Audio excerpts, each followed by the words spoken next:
Salut à tous, on parle foot. Aujourd'hui on se retrouve pour une nouvelle vidéo, après une vidéo Sorare qui vous a beaucoup plu. Aujourd'hui on va parler du Boxing Day qui s'est déroulé hier. On va revenir sur 3 matchs: Manchester City, Leicester, Chelsea contre Aston Villa et enfin Norwich face à Arsenal. Donc pour démarrer cette vidéo, euh, on va commencer par le leader, Manchester City, qui s'est imposé 6 buts à 3 face à Leicester. Ils ont mené rapidement dans le match, ont mené 4-0 à la pause, donc c'était un match qui s'est quasiment plié. Puis Leicester est revenu sur un gros trou d'air de Manchester City à 4 buts à 3 avant que City ne réenclenche la première et vienne inscrire encore 2 buts en fin de match. Donc on a vu des Citizens vraiment très très impressionnants lors de la première période. On a vu qu'il y avait encore beaucoup de défauts de concentration lors de la deuxième.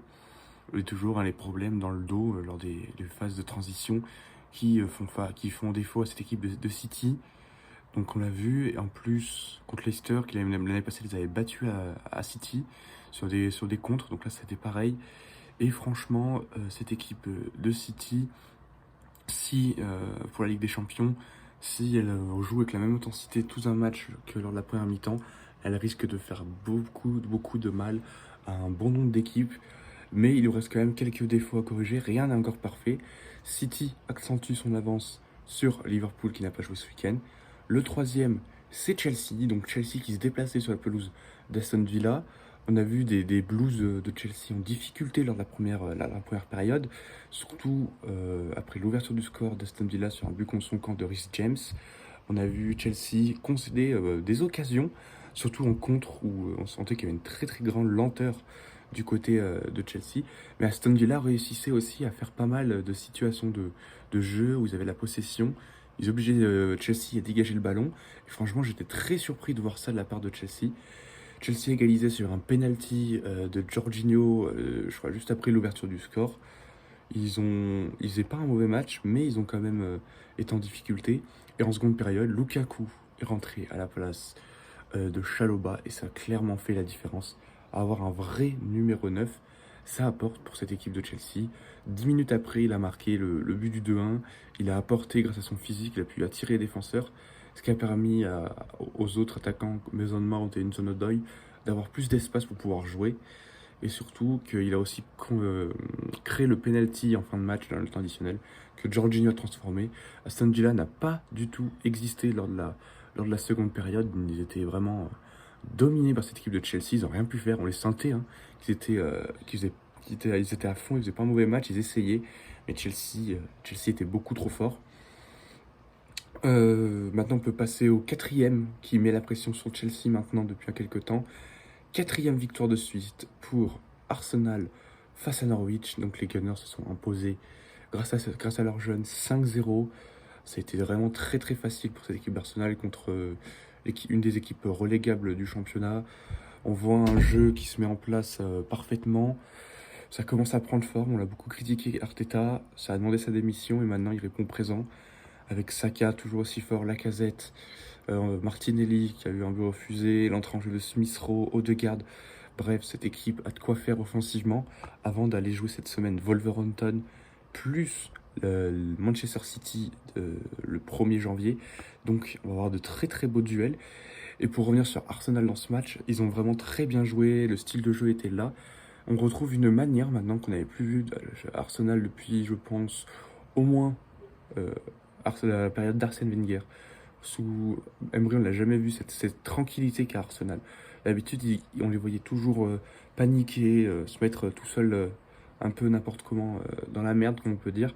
Et là, vraiment, on les sent sereins, la défense. Ben White, Gabriel s'est rendu solide. Tierney ou Nuno Tavares à gauche, c'est fort. Tomiyasu, c'est très fort. Lokonga, Partey au milieu de terrain, Chaka. Ça fait le taf, ça apporte un peu de physique et enfin la créativité offensive des 4 attaquants permet de faire la différence pour cette équipe d'Arsenal qui conforte sa 4e place avant que United joue ce soir. Tottenham a gagné hier aussi 3-0 rapidement pour en parler.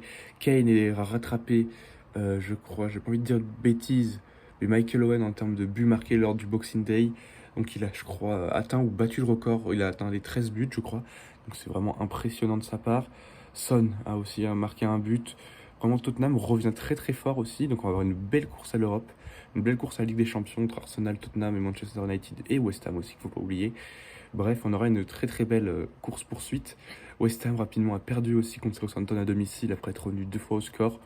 Un peu décevant pour cette équipe de West Ham qui voulait continuer et revenir et ne pas laisser partir Arsenal. Donc c'est vraiment un peu décevant pour eux. Et pour finir, Brighton s'est imposé contre Brentford. Brighton continue son bon début de saison. Ils enchaînent bien. Brentford a un petit coup de moins bien, j'ai l'impression. Donc à voir par la suite. Et enfin, donc, comme j'ai dit, United joue ce soir sur la pelouse de Newcastle.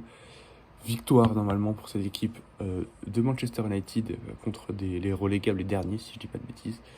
Et après, on aura des matchs tout au long de la semaine, tous les jours, jusqu'au 2 janvier ou 3 janvier, si je dis pas de bêtises.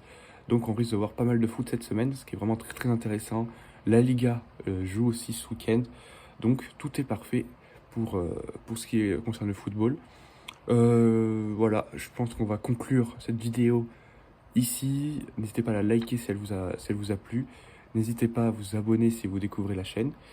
Petite question, si vous n'hésitez pas à répondre dans les commentaires. Est-ce que vous voulez que je fasse plus de vidéos sur Sorare? Parce que j'ai vu que celle d'hier a vraiment, oh non, celle d'avant-hier, pardon, a vraiment très très bien marché. Donc pourquoi pas, je pense faire un peu plus de Sorare sur la chaîne tout en continuant les analyses de football pour un peu mélanger les deux. Je pense que ça peut être pas mal du tout. Donc portez-vous bien, on se retrouve dans la semaine pour une vidéo Sorare normalement avec mes pépites pour l'année prochaine. Portez-vous bien, c'était On parle foot, à bientôt.